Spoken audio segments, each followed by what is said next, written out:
हाय, मेरा नाम रौनिश श्रीवास्तव है और आज के वीडियो में मैं बात करूंगा कि टैक्स क्या होता है और हमें टैक्स क्यों पे करना चाहिए। ऐसा कहा जाता है कि राज्य और नागरिकों के बीच में एक म्यूटेड इनविजिबल कॉन्ट्रैक्ट होता है, जिसे हिंदी में हम मौन अदृश्य अनुबंध कहते हैं। इन दोनों के पास कुछ अधिकार होते हैं एक दूसरे के प्रति और कुछ कर्तव्य होते हैं एक दूसरे के प्रति। अगर हम टैक्स पेमेंट की बात करें तो ये नागरिक का कर्तव्य है राज्य के प्रति, और अगर हम टैक्स कलेक्शन की बात करें तो ये राज्य का अधिकार है नागरिक के प्रति। राज्य नागरिकों को अलग अलग सुविधाएं प्रोवाइड करता है, जैसे water supply, electricity supply, communication, transportation, health facilities etcetera. ये सारे फैसिलिटीज जो राज्य नागरिक को प्रोवाइड कर रहा है, ये उसका कर्तव्य है नागरिक के प्रति और नागरिक का अधिकार है राज्य के प्रति। इन सभी फैसिलिटीज को प्रोवाइड करने के लिए राज्य को फंड की जरूरत पड़ती है और इसीलिए राज्य टैक्स कलेक्ट करता है सिटीजन से। तो इसीलिए ये नागरिक का कर्तव्य होता है कि वो सरकार को टैक्स पे करे। तो टैक्स को हम डिफाइन कर सकते हैं कि ये एक तरीके का कंपलसरी कलेक्शन है जो सरकार हमारी इनकम पे और हमारे कंजम्पशन के ऊपर करती है।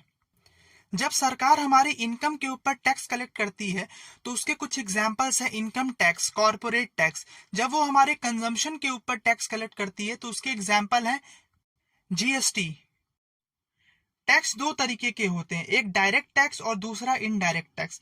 डायरेक्ट टैक्स में क्या होता है कि जो रियल बर्डन है टैक्स पेमेंट का, ये उसी व्यक्ति पर पड़ता है जो एक्चुअल में टैक्स पे कर रहा है।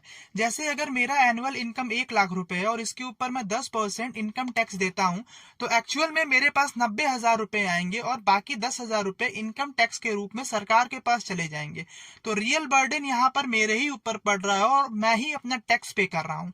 इनडायरेक्ट टैक्स में क्या होता है कि जो रियल बर्डन है वो कंज्यूमर के ऊपर ही पड़ता है, जो गुड्स और सर्विसेज को कंज्यूम करता है, लेकिन टैक्स बस वो कंज्यूमर नहीं पे करता है, कोई तीसरा पर्सन पे करता है।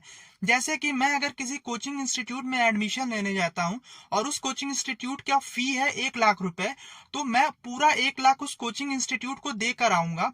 बाकी अब ये कोचिंग इंस्टीट्यूट की जिम्मेदारी है जो उसमें टैक्स वाला पोर्शन है वो वहां से निकाल कर सरकार को दे। सपोज अगर फी 90,000 ही था, बाकी 10,000 मैंने टैक्स पे किया, उसका बर्डन मेरे ऊपर ही पड़ा, लेकिन ये टैक्स मैं नहीं बल्कि वो कोचिंग इंस्टीट्यूट सरकार को पे करेगी। अगर हम दोनों तरह के टैक्स की बात करें, डायरेक्ट टैक्स और इनडायरेक्ट टैक्स की, तो जो डायरेक्ट टैक्स का कंट्रीब्यूशन है वो इनडायरेक्ट टैक्स के कंट्रीब्यूशन से ज्यादा है सेंट्रल टैक्स रेवेन्यू में। अगर हम सभी तरह के टैक्सेस की बात करें तो उसमें सबसे ज्यादा कंट्रीब्यूशन जीएसटी का है इंडिया के सेंट्रल टैक्स रेवेन्यू में। इंडिया में टैक्स कलेक्ट करने की रिस्पॉन्सिबिलिटी सेंट्रल गवर्नमेंट के पास भी है, स्टेट गवर्नमेंट के पास भी है और लोकल बॉडीज के पास भी है। सेंट्रल गवर्नमेंट जो टैक्स कलेक्ट करती है उसके कुछ एग्जांपल्स हैं income tax, corporate tax, capital gain tax, custom duty, securities transaction tax. Agricultural income के ऊपर इनकम टैक्स कलेक्ट करने का राइट सिर्फ स्टेट के पास है, पर ऐसा किसी भी राज्य में नहीं देखा गया है कि एग्रीकल्चरल इनकम के ऊपर इनकम टैक्स लगाया गया हो। स्टैम्प ड्यूटी भी एक तरीके का इनडायरेक्ट टैक्स है जो स्टेट कैलकुलेट करता है।